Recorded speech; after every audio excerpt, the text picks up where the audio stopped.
I'm here to offer teens and parents a few sleep tips so that we can transition back into the school year. Hi, I'm Dr. Casey Jo Cottrell, clinical psychologist with the Brandon Wellness Center.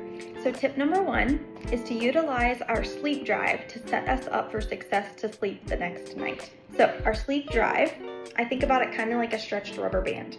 The more hours that we're awake, the more physical activity we get during the day, the more light we get during the day, all of these things are stretching a rubber band. And what we want is for it to be super stretched so that when we fall asleep the next night or let go of our rubber band, it snaps back really quick and easy. So we're not laying there for hours on end trying to force ourselves to sleep. Think about what happens when we sleep in until mid-morning or late afternoon to our sleep drive for the next night. If we sleep in the morning, the stretching of that rubber band is going to start that many hours later, meaning come 9, 10, 11 o'clock, whatever time you feel is an appropriate bedtime for your child, they're not going to be ready to fall asleep yet because they don't have enough stretch on their rubber band. So oftentimes parents will focus really hard on a really consistent bedtime, when in reality we should be focusing on a really consistent morning wake time 7 days a week. Now, what we have to be very careful of is that we don't ruin the stretch of our rubber band with a nap. Because if we wake up at 8 o'clock in the morning and we stretch, and then 2 o'clock in the afternoon comes and you take a nap, what'd you just do?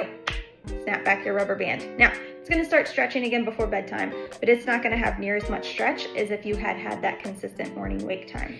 Now, if we think about keeping that consistency throughout the school year, this is what happens on the weekends. We sleep in on Saturday morning and Sunday morning, then come Monday morning, it's very hard to get out of bed.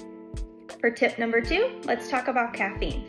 The stretching of that sleep drive is being driven by a chemical called adenosine in our brain. It's kind of like the hands that are grabbing hold of that rubber band and stretching it.